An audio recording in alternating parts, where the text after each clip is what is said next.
اللهم صل وسلم على سيدنا محمد خاتم الأنبياء والمرسلين وعلى آله وصحبه أجمعين. رب اشرح لي صدري ويسر لي أمري واحلل عقدة من لساني يفقهوا قولي. سبحانك لا علم لنا إلا ما علمتنا إنك أنت العليم الحكيم. ولا حول ولا قوة إلا بالله العلي العظيم. اللهم يسر ولا تعسر يا كريم.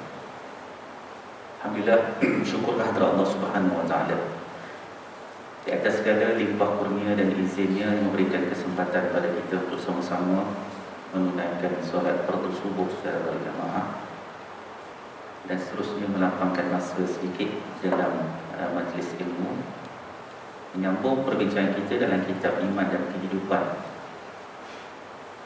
sambungan perbincangan muka surat 76. Kita berada dalam tajuk hidup yang berbahagia. Masuk tajuk kecil, pengetahuan dan teknologi. Adakah kebahagiaan itu dalam ilmu, pengetahuan dan teknologi? Adakah ilmu dan teknologi yang telah berjasa besar kepada manusia, mendekatkan yang jauh dan memudahkan hal yang sulit, akan dapatkah menjamin kebahagiaan hidup manusia? Seorang pujangga barat, di samping pandangan yang bersifat materialistik, telah mengambil satu kesimpulan bahawa manusia dalam perjuangannya dengan alam sesungguhnya telah mencapai kemenangan, iaitu dengan senjata ilmu pengetahuan. Tetapi dalam perjuangan melawan nafsunya sendiri belum mengarah kepada kemenangan, sedangkan senjata ilmu pengetahuan tidak pula dapat menolongnya. Diakuinya bahawa agamalah yang dapat dijadikan kawan dalam perjuangan ini, iaitu melawan pengaruh nafsu. Baik, tuan-tuan sekalian, kita lihat tentang perbahasan Dr. Yusuf Qaradawi. Adakah banyaknya ilmu pengetahuan dan berkembangnya segala macam teknologi akan menjadikan manusia itu bahagia? Ini persoalan yang dibangkitkan oleh Dr. Yusuf Qaradawi, iaitu pengetahuan yang banyak sehinggalah mempunyai qualification yang tinggi dalam pelbagai bidang, dan juga penerokaan terhadap teknologi. Jadi bahagia ke tidak bahagia manusia? Ini suruh kita fikirkan. Di sudut teknologi dia kata manusia dah capai macam-macam. Daripada dulunya pakai lampu pelita, sekarang dah pakai lampu elektrik. Daripada dulunya menggunakan merpati untuk menghantar mesej ataupun surat, sekarang dah pakai handphone. Bahagia ke tak bahagia? Ini soalnya. Makin bahagia ke makin tak bahagia? Dulu terpaksa guna kertas untuk membaca Al-Quran, bawa mushaf. Sekarang dalam gadget dah ada Al-Quran. Bahagia ke tak bahagia? Ini persoalan yang cuba dibangkitkan oleh Dr. Yusuf Qaradawi. Begitulah juga dalam pengangkutan darat, udara dan juga laut. Adakah dengan memiliki segala macam teknologi ini manusia boleh mencapai tahap kebahagiaan? Kajian yang dibuat di barat mengatakan bahawa manusia ni dalam perjuangannya dengan alam ni, iaitu penerokaan terhadap ilmu pengetahuan dan teknologi, manusia hebat. Macam-macam manusia cipta, macam-macam manusia temui. Yes. Dalam 5 ke 10 tahun akan datang, orang dah tak pakai lagi dah minyak petrol, minyak diesel. Orang dah beralih kepada teknologi-teknologi baru. Namun kata pujangga barat ini, hebat macam mana pun manusia dalam meneroka alam, dalam membuat pelbagai penciptaan yang besar, tetapi manusia itu masih lagi lemah dalam melawan hawa nafsunya sendiri. Bill Gates, siapa tak kenal dia? Satu dunia kenal dia. Penciptaan yang luar biasa. Ketika dia sakit pada penghujung kehidupannya kerana kanser, dia kata duit yang banyak tidak boleh membeli kesihatan, tidak mampu membeli rawatan, dapat hanya jumpa doktor sajalah advice, tapi kesihatan tak dapat beli. Padahal duit dia tak habis pakai. Ya. Dan ketika itu, adakah dia berada dalam kumpulan orang yang bahagia? Antara yang disebut sebelum dia meninggal dunia, iaitu berilah masa bersama dengan keluarga. Ini dia sendiri sebut orang kaya, jutawan. Kebahagiaan itu bukan di tempat kerja, tapi adalah bersama dengan keluarga. Kena luangkan masa bersama keluarga. Bukan nak cipta yang hebat-hebat sampai tak ada masa dengan keluarga, tak ada masa, sibuk dengan pelbagai urusan. Sebab akhirnya kebahagiaan itu tidak datang dengan teknologi yang dia terokai, yang satu dunia pakai sampai hari ini. Sebab itu kata penjaga barat ini, kalau kita nak berjaya, dia kata, adalah bagaimana kita berpegang teguh dengan agama. Tuan-tuan dirahmati Allah sekalian, ketika mana Ja'far bin Abi Talib ditanya oleh Raja Najasyi, ketika mereka berhijrah ke Habasyah, datangnya dua orang pemimpin Quraisy, iaitu Amr bin Al-As, menghadap Raja Najasyi, minta nak bawa balik 83 orang yang berhijrah ke Habasyah. Raja Najasyi tanya, kenapa aku nak lepaskan mereka ni balik bersama kamu? Kata Amr bin Al-As ketika dia masih belum masuk Islam, dia kata, wahai raja, sesungguhnya 83 orang yang dapat perlindungan dengan kamu di Habasyah ni, mereka tidak mengikut ajaran agama datuk nenek moyang kami. Itu yang pertama. Yang kedua, mereka pun tak beriman dengan agama kamu, iaitu Nasrani. Raja Najasyi yang beragama Nasrani.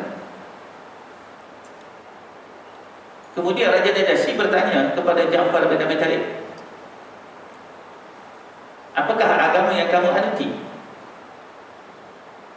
Kata Ja'far bin Abi Talib, panjang dia jelaskan kepada Raja Najasyi, dia kata, agama yang kami anuti ini, pertama, bukan agama yang dibawa oleh Muhammad, tetapi agama yang telah dibawa oleh Nabi-Nabi yang terdahulu.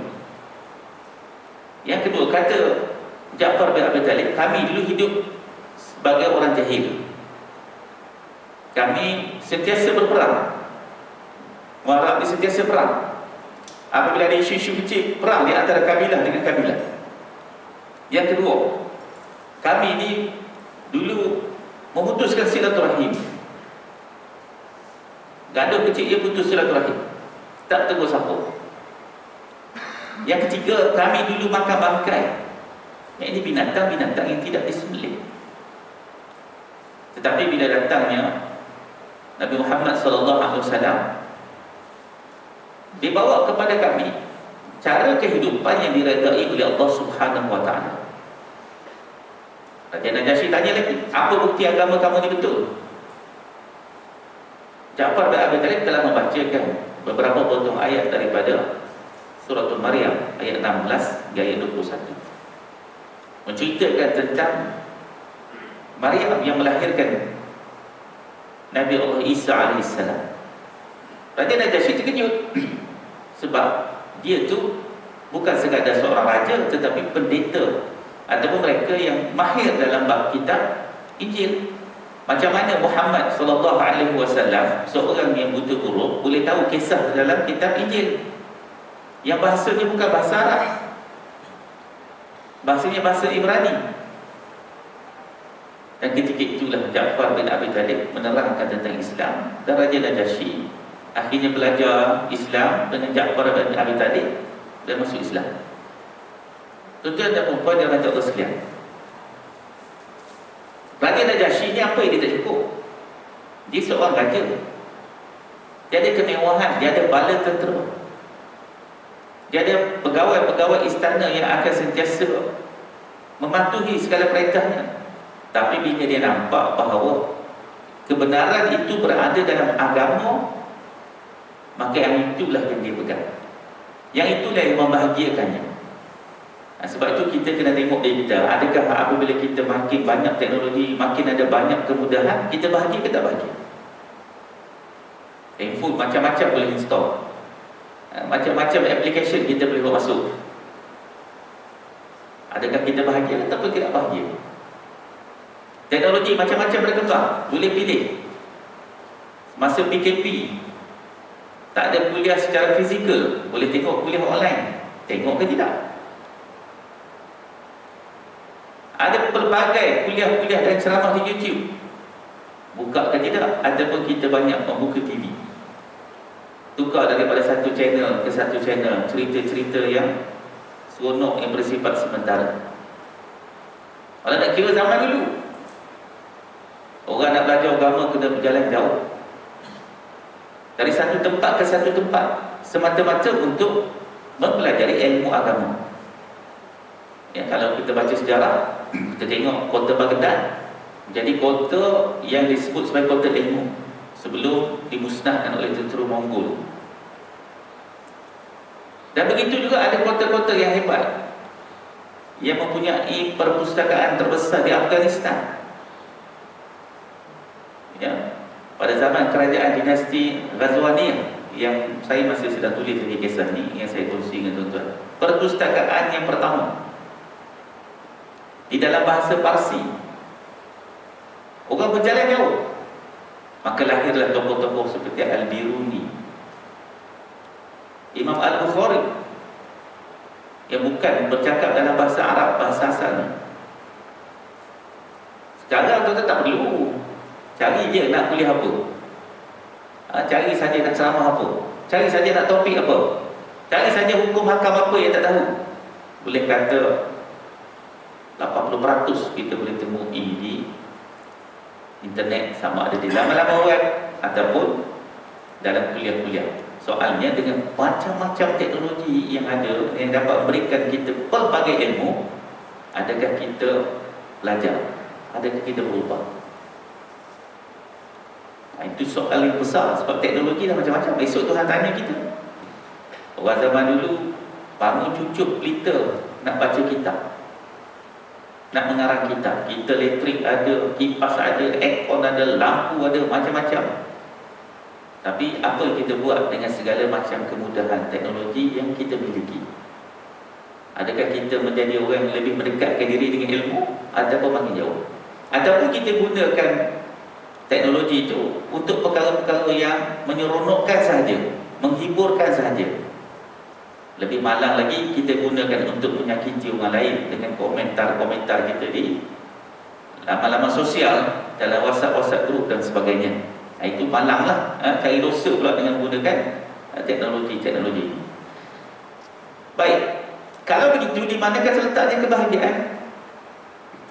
Kata Dr. Yusuf Qaradawi, kebahagiaan itu sebenarnya terletak dalam diri manusia itu sendiri, bukanlah dalam harta yang banyak, bukan pula dalam kekuasaan dan kemuliaan, bukan dalam memperoleh berbagai macam kesenangan dan kemewahan, bukan pula dalam ilmu pengetahuan tentang kebenaran. Kebahagiaan itu suatu yang abstrak, yang ini tidak dapat dirasai, tidak dapat dilihat oleh mata, tidak dapat dihitung dengan jumlah angka-angka, tidak dapat disimpan di dalam gudang, tidak dapat dibeli dengan wang dan ringgit, pound dan dolar. Kebahagiaan itu suatu hal yang dirasakan oleh manusia dalam batinnya sendiri, bukan didatangkan dari luar, iaitu jiwa yang bersih, hati yang tenteram, fikiran yang lapang dan perasaan tenang. Pada hakikatnya, kebahagiaan itu adalah suatu yang tumbuh dan bersemi dalam diri manusia dan bukan didatangkan dari luar. Persoalan yang dimaki oleh Yusuf Qaradawi, kalaulah pengetahuan dan teknologi itu bukanlah perkara yang boleh membahagiakan, maka daripada mana datang kebahagiaan itu? Maka diingatkan, kebahagiaan itu bukan datang daripada harta yang banyak. Kalau harta yang banyak, Bill Gates hartanya banyak, makan tak habis. Ya, di hujung dia sakit, dia beritahu perkara yang dia kecewa, tak dapat luangkan masa bersama keluarga. Tak bahagia juga dengan duit yang banyak, harta yang banyak, kekuasaan. Ada orang rasa ada kuasa, dia rasa bahagia. Ada kuasa lagi tak bahagia. Macam-macam nak kena jawab. Masa hidup nak kena jawab dengan rakyat, selepas mati nak kena jawab dengan Allah Subhanahu Wa Taala. Nampak macam bahagia, nampak macam seronok, gajinya besar, ada kenderaan, ada driver, ada kerusi VIP, ada tempat VIP, disanjung di sana di sini. Tetapi tanya dia, serabut. Kita yang tak ada kuasa ni kan tidur malam nyenyak. Mereka tak tidur nyenyak. Ni nak bagi kursi pula, nak pilihan gaya pening kepala, macam-macam. Kita yang tak ada kuasa ni senang, pergi mengundi je. Mereka nak kempen, nak menang, oh sakit kepala. Kalah pula, lagi tak bahagia. Duit dah habis banyak, tenaga dah habis. Jadi jangan kita ingat kuasa itu menyebabkan kita bahagia. Kalau bekerja di sektor-sektor tertentu, berlumba-lumba pula jatuh-menjatuh untuk menaikkan diri, mendapat posisi, nampak kedudukan di dalam jabatan, di dalam kementerian. Kawan ni jatuh, kawan ni kawan, berjatuh kawan tu, semata-mata nak kuasa. Dia duduk di atas, macam-macam nak kena jawab pula. Bahagia ke? Tidak bahagia juga. Ya. Kemudian dia kata, kebahagiaan juga bukan berada dalam kemuliaan. Bahagia bukan dengan kemuliaan. Satu hari tuan-tuan sekalian, bapa kepada Said Ramadan Al-Buti. Kita tahu Said Ramadan Al-Buti ni orang alim, orang soleh. Ketika berlakunya serangan di Syria, ketika dia sedang berkuliah di masjid macam ni, masjid itu dibom dan dia telah terbunuh ketika menyampaikan kuliah. Banyak buku-buku yang digarap, dan dia pun pernah datang ke Malaysia. Bapanya seorang alim, dikenali sebagai seorang ahli sufi yang terkenal, dikagumi. Satu hari kata Said Ramadan Al-Buti, ada seorang datang ke rumah nak jumpa bapanya. Lalu dia kata, wahai guru, malam tadi aku tidur, aku bermimpi bahawa aku bertemu Rasulullah SAW. Aku pun mengikuti Rasulullah SAW masuk ke dalam sebuah bilik. Ketika aku masuk ke dalam bilik itu, tiba-tiba aku nampak kamu berada di dalam bilik itu. Bapa Said Ramadan Al-Buti dia terkenal orang sufi, orang alim. Sebahagiannya memanggilnya sebagai wali. Apa dia jawab? Dia kata, sesungguhnya syaitan tidak dapat mengganggu aku, maka dihantarnya kamu untuk mengganggu aku.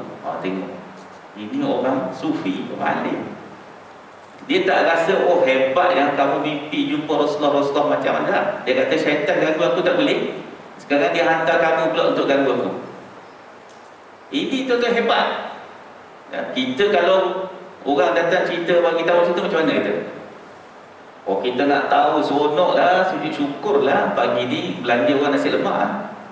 Sebab ada orang bagi tahu malam tadi dia jumpa Rasulullah, kita ada sekali, seronok kita. Tapi kata orang alim, kata ahli sufi yang hebat, syaitan hantar kamu untuk memperdaya aku. Dah pergi balik. Sebab dia bukan hidup nak cari kemuliaan. Ada orang yang cari kemuliaan, dia seronok, dia dimuliakan, dia disanjung, dia bahagia tak bahagia. Yang bahagia adalah orang yang berpaut hatinya kepada Allah Subhanahu Wa Taala. Ini orang yang bahagia. Ya. Kemudian kata Dr. Yusuf Qaradawi, kebahagiaan itu bukanlah terdapat dengan kesenangan. Banyak kesenangan. Semua urusan kita diselesaikan oleh orang. Kat rumah ada pembantu rumah, tak pejabat ada tukang baju kopi, tak payah nak turun ke kantin. Ya, ada je kita di pejabat buat hidang kopi, hantar kuih, tak payah nak turun. Senang. Keluar rumah, driver dah tunggu, tak payah susah-susah. Ya, nak start kereta ke, nak fikir top up touch ego ada ke tak ada, tak payah fikir. Senang. Sampai pejabat, ada orang buka pintu. Ada pejabat-pejabat tentu ada lift khas pula untuk orang tu. Lift ni tak boleh masuk, ini untuk bos dia. Berapa kali saja dia naik satu hari, tapi orang lain tak boleh lagi. Semua ada kesenangan. Adakah janji kebahagiaan? Ya. Satu hari ada seorang datuk ajar saya pergi makan di Putrajaya, ajak bincang.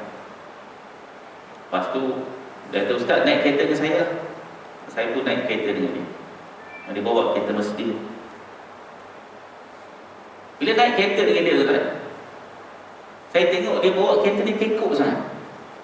Nak pusing steering susah. Bawa macam orang baru dapat lesen, perempuan baru dapat lesen. Takut-takut. Saya pun pelik dengan Datuk ni. Kemudian dia pun sangat disebut. Sampai ke tempat parking, dia tak boleh nak parking. Ke depan, ke belakang, ke depan. Saya tak apa Datuk, biar saya keluar, saya tengok. Kemudian dia kata, Ustaz, saya ni selama ni tak bawa kereta. Sebab sepanjang berkhidmat daripada dulu ke sekarang memang ada driver. Dia dah pencen tak ada driver. Saya jadi kekok bawa kereta. Memang kekok sungguh kan? Itu kadang-kadang kesenangan itu dia akan hilang. Selama dia tak payah fikir, dia kata. Ini pengalaman dia, tak payah fikir. Semua disediakan. Keluar rumah dia driver tunggu. Sampai dia balik driver ambil. Tak fikir apa. Tak payah fikir apa. Maka kesenangan itu akan hilang. Dia akan hilang. Akan sampai masa kita hidup macam biasa. Ya. Kemudian kata Dr. Yusuf Qaradawi, adakah kebahagiaan itu letak pada kemewahan? Mewah ni bahagia ke? Ada jam tangan yang harga berjuta ringgit. Jam tangan saja tu juta. Ya. Kita jam tangan harga RM80 ya, beli kat Kik Mall. Nak tengok masa je.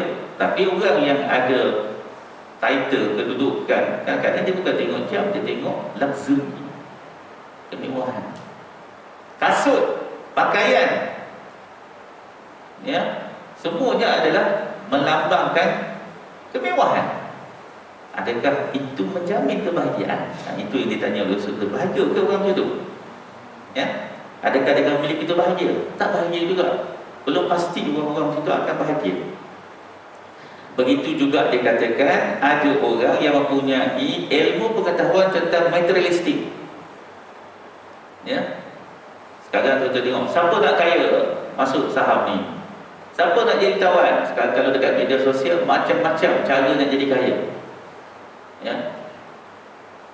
Macam-macam. Buat bisnes ni jadi kaya, jadi hartawan hartanah, jadi jutawan hartanah. Masuk saham ni jadi kaya, masuk ni jadi kaya, produk ni jadi kaya. Sehingga ada orang buat keluar duit campak, bagi nak tahu dia kaya. Nak bagi tahu dia banyak duit. Buka bank campak, saya duit banyak. Bahagia ke? Tak bahagia. Sebab tak dapat kahwin lagi dengan orang yang dia nak, yang dah nak menopause. Tak bahagia. Ada sebuah yang berlaku di hadapan kita adalah benda yang Tuhan suruh kita fikir. Di situ ada pengajaran-pengajarannya. Begitu juga dia kata kekayaan itu tidaklah dapat dilihat oleh mata. Bahagia itu tak dapat dilihat oleh mata. Kita jangan ingat orang pakai kereta mewah, orang yang rumahnya besar dia bahagia. Ya. Tapi mungkin orang yang miskin yang dapat makan pun cukup bahagia. Malam tadi saya dapat mesej daripada kawan saya. Bagaimana seorang makcik tua, dia hantar gambar, minta kita bantu. Seorang makcik tua yang ada kanser, jaga anak saudara dia yang baru kena stroke. Makcik ni dekat 70 dah umur, dia kena kanser. Jaga anak saudara dia yang stroke, yang mata sebelah ni buta. Malam tadi hantar gambar. Di bawah NGO kami, sukarelawan-sukarelawan bantu berhubung dengan JKM, dengan Pusat Zakat Selangor, supaya mereka dapat bantuan tetap. Bulan 8 dapat makanan, bantuan makanan. Bulan 7 dapat. Bulan 9 tak dapat. Ya, nak beli susu khas kepada nenek ni, kerana dia ada kanser, memang dia suruh minum susu yang khas. Dia dah lah kanser, jaga pula anak saudara, bukan anak dia, anak saudara yang kena kanser, kena stroke. Itu tu kadang-kadang kita ni tak bersyukur kan, bila kita tengok kes-kes macam ni, kita tak bersyukur. Kita masih boleh berjalan, kita masih boleh makan, kita masih boleh hidup, kita boleh lagi merasai manis, pahit, masin, kelat, tawar, kita boleh rasa. Tapi ada orang Allah Ta'ala uji macam ni. Ada Allah Ta'ala uji, mereka mengharapkan bekalan makanan, mengharapkan bantuan. Ya, sekarang ni ramai orang susah yang kena buat kerja dan sebagainya. Ada pula orang sakit dan sebagainya. Ada orang sakit. Dan sementara saya ingat tuan-tuan, kita berdoalah kepada Dr. Syaiful. Dr. Syaiful, doktor perubatan Poliklinik Sri Putra, kan? Poliklinik Sri Putra yang sekarang ni berada di ICU Hospital Serdang COVID-19 stage 5. Hari ini hari yang ke-14 beliau ditidurkan. Masih ditidurkan dan keadaannya agak kritikal. Ya, dia pun berkhidmat untuk kita, buka klinik kesihatan, orang pun dapat rawatan. Dia dah hampir 14 hari dah dia ditidurkan, bukan masuk hospital, ditidurkan saja dah 14 hari. Jadi keadaannya agak kritikal. Kita doalah, dia ada anak 3 orang yang masih kecil, moga Allah Subhanahu Wa Taala beri kesembuhan. Sebab itu tuan-tuan, kita ni bahagialah dapat solat, dapat beribadah. Ada orang sakit, ada orang sedih, ada orang kehilangan pekerjaan, kehilangan orang yang disayangi. Kita sakit-sakit pun sakit lutut, sakit-sakit pun sakit sikit-sikit, sedih, boleh datang ke surau, boleh beribadat, ada peluang lagi untuk melakukan amal ibadat. Sebenarnya kita lah orang yang bahagia bila dapat takarrub ilallah, mendekatkan diri pada Allah. Kemudian dikatakan kebahagiaan itu tidaklah dapat dihitung dengan angka. Berapa kebahagiaan kita hari ini? Tak boleh nak hitung macam tu. Ada orang semalam dia rasa bahagia sangat. Malah saya ada baca khutbah di Syah di Bandung. Jumpa seorang warga emas. Dia datang semayang, bawa kursi duduk sebelah saya. Dia kena COVID-19 3 bulan. Sakit. Duduk hospital saja sebulan. Warga emas. Dia kata hari inilah hari yang dia bahagia, dapat solat Jumaat. Dapat solat Jumaat, dia tak bahagia. Dan 3 bulan dah tak datang pijak surau. Dan dia survive. Akibat daripada COVID tu dia survive. Walaupun dia masuk hospital teruk, kena bayar bil hospital saja lebih daripada 38,000. 38,000. Tu kedai raya kat Bandar Sri Putra, Zam Polima, Haji Amir, juru audit Masjid Bandar Sri Putra, masuk hospital hampir sebulan, kena COVID. Bayaran bil saja 80,000. Saya pun tanya dia, seronok dah alhamdulillah hidup. Sekarang dah okey dah, tak okey lagi, ada prolog COVID. Tapi alhamdulillah dah boleh bawa kita. Kita tu kan Tuhan tak uji macam tu. Alhamdulillah, syukur. Ada orang dapat semain, dapat datang surau je, bahagia yang amat.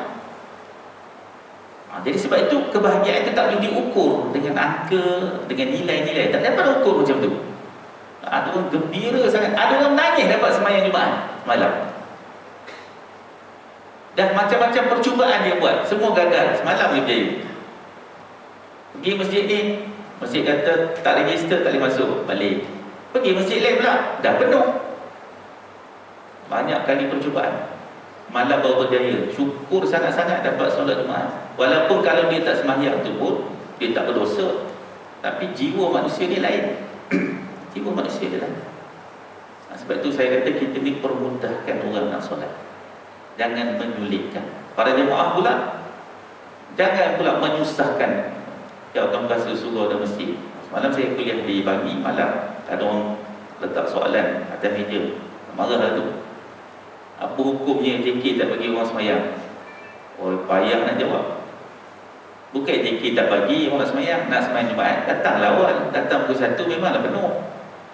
Nak semayang sangat, datanglah awal. Dia nak batai JK sebab JK garang sangat tak bagi masuk. Datang awal, ya. Tak dapat datang awal, tak dapat masuk, tak ada rezeki. InsyaAllah Tuhan tahu dah usaha dah nak macam mana kan. Dah usaha, InsyaAllah cuba di lain kali, ya. Jadi kadang-kadang kita pun sendiri juga, kita nak salahkan orang, tak boleh, tak atas kita juga. Tak dapat solat kerana keuzuran, kerana faktor-faktor SOP yang tak mengizinkan, InsyaAllah kita tahu kita bukan sengaja meninggalkannya. Kemudian dikatakan kebahagiaan itu bukan sesuatu yang boleh disimpan. Hari ini bahagia, boleh jamin esok pun bahagia, lusa bahagia tak? Mungkin hari ini bahagia, esok mungkin tak bahagia. Mungkin hari ini tak bahagia, semalam bahagia. Jadi kebahagiaan itu dia tidaklah sesuatu yang tetap. Ada masa kita bahagia, ada masa kita tak bahagia. Ada masa kita rasa tenang, ada masa kita tak rasa tenang. Itu biasa, itu fitrah. Itu fitrah manusia. Jadi tak boleh kita kata hari ini bahagia, esok confirm juga bahagia. Sebab banyak faktor yang menyebabkan kita tidak bahagia. Kesihatan, kewangan, banyak faktor kan. Kemudian dikatakan juga kebahagiaan itu sesuatu yang tidak boleh dibeli. Tak mana ada jual bahagia nak beli? Tak ada. Kalaulah kebahagiaan itu boleh dibeli, tentulah itulah yang akan menjadi produk yang paling laris. Sebab tak ada orang tak nak bahagia. Semua nak bahagia. Itulah produk yang paling laris. Tetapi orang mengambil dengan cara yang tak betul. Orang pun nak bahagia, ambil dadah. Ya. Ambil dadah kononnya nak hilang stres. Yang berlaku dia tak bahagia. Betul-betul. Ada orang meminum arak, kononnya nak hilang stres, tak bahagia juga. Sebab kebahagiaan itu bukan sesuatu yang boleh diperdagangkan. Lalu kata Dr. Yusuf Qaradawi, kebahagiaan itu sebenarnya sesuatu yang dirasakan di dalam batinnya. Maknanya bukan ada dekat luar ni, bukan ada dekat angka, bukan ada dekat wang ringgit, bukan ada dekat harta, bukan ada pada kekayaan, tetapi dalam diri orang itu. Iaitu bagaimana? Hati yang tenteram. Cara nak bahagia, pertama, hati tenteram. Hati itu kena jaga. Tenteramkan hati itu dengan zikrullah. Kemudian fikiran yang lapang. Macam mana nak bahagia? Fikiran yang lapang. Jangan kusut, jangan serabut. Jangan ada sangka-sangka buruk pada orang. Jangan buat fitnah pada orang. Fikiran kita tenang. Ya. Dan yang ketiga, perasaan yang tenang. Cari ketenangan dalam perasaan kita. Macam mana? Macam-macam cara nak dapat ketenangan. Ada orang dia pergi ke pantai, tengok ombak-ombak yang memukul ke pantai, dia jadi tenang. Ada orang pergi ke hutan, tengok kehijauan. Ada orang naik gunung. Ada orang tengok burung-burung berterbangan. Macam-macam lah cari ketenangan. Kerana ia sesuatu yang abstrak, maka terpulang. Ada orang dengan macam-macam aktiviti yang dia rasa dia dapat ketenangan, selagi dia tidak bercanggah dengan agama. Maka dia kata kebahagiaan itu pada hakikatnya adalah sesuatu yang tumbuh. Maknanya kita kena sirami dia. Dia bukan datang dengan sendirinya. Dia tak datang dengan sendiri. Dalam diri manusia, macam kita tanam pokok, kita kena bajakan dia. Kita kena jaganya daripada serangan-serangan makhluk perosak. Macam itulah juga kebahagiaan. Betul syukur itu bajai, jaga dan juga bentengi daripada perkara-perkara yang boleh merosakkannya. Dan yang paling penting diingatkan oleh Dr. Yusuf Qaradawi, dia kata bahawa kebahagiaan itu tidak datang daripada faktor-faktor luaran. Jadi kalau kita kata kita tak bahagia kan sebab orang ni, kita tak bahagia sebab keadaan ni, kita tak bahagia sebab itu. Ada orang dia rasa tak bahagia duduk kat Malaysia, hidup kat luar negara. Saya nak tinggalkan Malaysia. Malaysia dia tak bahagia, pergi duduk luar negara. Bila duduk luar negara, ada masalah lain tak? Penggunaan tandas dah menyebabkan dia pening kepala. Tak boleh guna air, kena guna kertas. Budaya, cara hidup, makan minum, susah. Kalau nak dapat makanan halal, takut pula makan makanan yang bercampur dengan alkohol dan sebagainya. Beli barang, terpaksa tengok tanda harga, terpaksa tengok label, ada tak contains pork ataupun minyak-minyak yang tidak halal. Kita kat Malaysia tu tak payah fikir, ambil mengubuh je lah dalam troli. Sebab ada badan memantau tentang produk-produk halal. Luar negara jangan. Walaupun beli coklat, ya, kena cek. Jadi semua benda nak kena semak, semua benda nak kena tengok. Kat negara kita ambil je lah apa pun, InsyaAllah selagi ada logo halal Jakit, settle, tak ada masalah. Jadi sebab itu dia kata kebahagiaan itu bukan datang daripada luar. Ada orang lari daripada Malaysia duduk luar negara. Kos perubatannya tinggi. Saya pergi ke Australia, ketika saya makan bertemu dengan seorang lelaki Cina. Dia buka firm di Australia. Kenal dia asal daripada Terengganu. Lalu dia beritahu saya, dia kata dia telah serahkan kerakyatan Malaysia, duduk di Australia. Dia pun condemn lah Malaysia ni, teruklah ekonominya, teruknya politik. Kita dengar je lah, malah nak gaduh dia. Tetapi tuan sekalian, kos rawatan di sana tinggi. Warga emas antara yang paling banyak masalah, kerana anak-anak yang bekerja terpaksa hantar warga emas ke rumah-rumah orang tua, dan kos dia sangat tinggi. Jadi kita tengok macam tu, dia seronoklah sekarang sebab dia tengah kuat. Dia ada anak 2 orang, tetapi akan sampai masa kalau umurnya panjang, anak-anaknya akan hantarnya ke rumah orang tua. Yang mana kos rawatan itu dia kena tanggung. Kita kat Malaysia tak ada sampai tahap boleh. Jadi mungkin sekarang dia rasa seronok, akan datang tetap. Ya. Saya ingatkan di Australia ni tak ada gelandangan, tapi akhirnya saya jumpa gelandangan. Saya pun tanya, kenapa di negara Australia ada gelandangan? Siapa mereka ni? Kalau di US, di UK, gelandangan ni biasa, common. Tapi negara yang orang Malaysia nak pergi sangat, yang menjadikan tempat tinggal mereka second house, Australia dan New Zealand. Tiba-tiba saya jumpa gelandangan di tepi, di bandar. Saya tanya, siapa dia? Seorang bekas prajurit tentera, pencen, muda lah pencen kan, taklah tua sangat, sekitar dalam 50-an je pencen. Tapi gelandangan, kenapa? Tak ada duit. Kita tak ada lagi tuan-tuan ada jumpa prajurit jadi gelandangan. Ada tuan-tuan jumpa bekas tentera jadi gelandangan?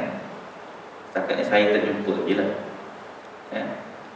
Tidur tepi jalan, guna public toilet dan sebagainya, makan apa yang orang bagi. Kita tak ada itu. Sebab itu dia kata, kebahagiaan itu bukanlah sesuatu yang datang daripada harta yang kita nampak, yang datang daripada luar. Kebahagiaan itu berada dalam diri kita. Kita lah cari kebahagiaan, kita lah cari ketenangan. Sebab itu kita tengok para sahabat Nabi SAW, bila mereka terima Islam, mereka mematuhi ajaran-ajaran Islam, mereka kata mereka yang paling bahagia sekali. Siapa yang paling bahagia? Mereka. Bagaimana? Iaitu merasa qanaah, merasa cukup dengan apa yang Tuhan bagi. Kalau kita rasa cukup apa yang Tuhan bagi, selain daripada apa yang kita usahakan, kita rasa cukup. Kita ada usaha, dapat banyak tu, kita rasa bahagia, insya-Allah. Lain kita tak usaha, kita ada usaha, Tuhan bagi rezeki kita macam ni je. Anak-anak Tuhan bagi 5 je, anak Tuhan bagi 4 je, anak Tuhan bagi 7 je, syukur, qanaah. Gembira dapat zuriat keturunan. Ya, sebab yang itu yang mampu kita tanggung. Bayangkan kalau anak kita ramai, macam mak ayah kita dulu ada 9, ada 12. Dalam keadaan kita macam ni, susah kita kan. Living cost yang meningkat, semua nak kena bayar. Zaman mak ayah kita dulu, datuk kita dulu ada anak 9, 10, ada pinjaman, beasiswa. Bukan pinjaman, ada beasiswa. Zaman kita semua PTPTN. Bayangkan ada anak-anak yang masih belajar, umur kita 60, 70 tahun, nak belajar masuk universiti, nak bayar duit, nak bayar itu, nak bayar ni, nak bayar ni, macam-macam. Pening kita. Maka akhirnya kita tengok apa yang Tuhan aturkan itu antara yang terbaik dah kat itu. Dah umur 60-70 tahun ni dah selesai dah anak-anak Nabi belajar dah. Lega kan? Lega, alhamdulillah. Bayangkan kalau kita baru dapat anak, lewat dapat zuriat, umur dah 5-60, anak masih kecil lagi. Kita pula tak ada kerja, kena buang kerja pula, kereta pula kena tarik, rumah pula tertunggak bayaran. Pening kita terus. Jadi kita merasa cukup, disebut qanaah dengan apa yang kita miliki. Itulah yang bahagia. Itu yang menyebabkan kita rasa tenang. Sebab itu kita boleh beribadat. Tentu yang dalam hati Allah sekalian, maka kebahagiaan itu kesimpulannya sesuatu yang perlu dicari. Yang kedua, kebahagiaan itu mesti dipupuk, mesti ditanam, perlu disirami daripada jiwa yang tulus. Yang ketiga, kebahagiaan itu mesti mengharapkan sesuatu daripada Allah Subhanahu Wa Taala. Tuhan yang beri kepada kita kebahagiaan, insya-Allah. Karena itu tuan-tuan sekalian, ketujuh dah. Saya berhenti di sini, insya-Allah. Panjang umur, nanti kita sambung lagi perbincangan kita ni, sama ada suami dan isteri menjadi sumber kebahagiaan. Nanti kita bincang pada bila kita datang. Sekarang itu, wabillahi taufiq wal hidayah. Wassalamualaikum warahmatullahi wabarakatuh. Subhanakallah wa bihamdika asyhadu an la ilaha illa anta astaghfiruka wa atubu ilaik. Bismillahirrahmanirrahim. Al-lisan bil husni wa bil amali wa amal salih.